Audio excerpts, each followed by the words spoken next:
Good morning, everybody. I'm here for another devotional from the Farmer Tan podcast. Today we're going to be in Ephesians 2, if you want to flip there. But to start off with, one of the things I like about farming and ranching is that it seems like most of the time the work you put into it relates in the results you get out of it. You know, getting up at 2 a.m. to go check heifers, and you find that one that's having trouble, can't have the calf on her own, you get that calf pulled and you raise a healthy calf to the end of the year. That pays off. In farming, that pivot that got stuck that you're right on top of, and you get it unstuck right away, dig it out, get it going, and you make it through that hot stretch right away, and you know that's yield that you got back that otherwise it would have set the crop back a little ways. So it doesn't always happen. There's things that are out of our control. But I do like how the effort you put in usually results in the better output. So I know that's true in a lot of other businesses. I'm just kind of speaking to what I know best on my own.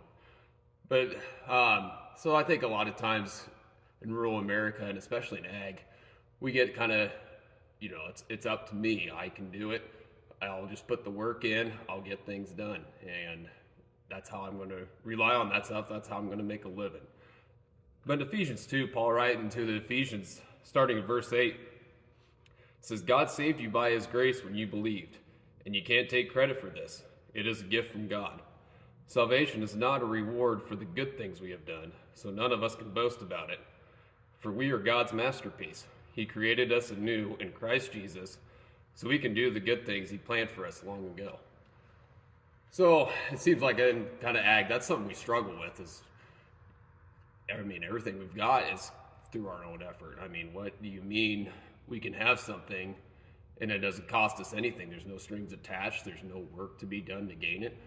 And so I think there's in this area, that's maybe one of the harder things for people to grasp a hold of Christianity is that, well, everything I've ever gotten, I've had to earn. I've had to work for.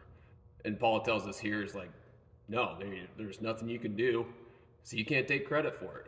So even if you become a Christian, you can't say, yeah, I became a Christian because I went to church, made it 90% of the services. I read my Bible every morning.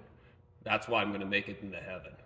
And I think kind of the lesson there, and I've heard it put from some other people, and I really like it, is this: if your reasons for going to heaven have anything starts with I did this or I did because I did that, that's the wrong mindset. It's everything to do with what Jesus did for us.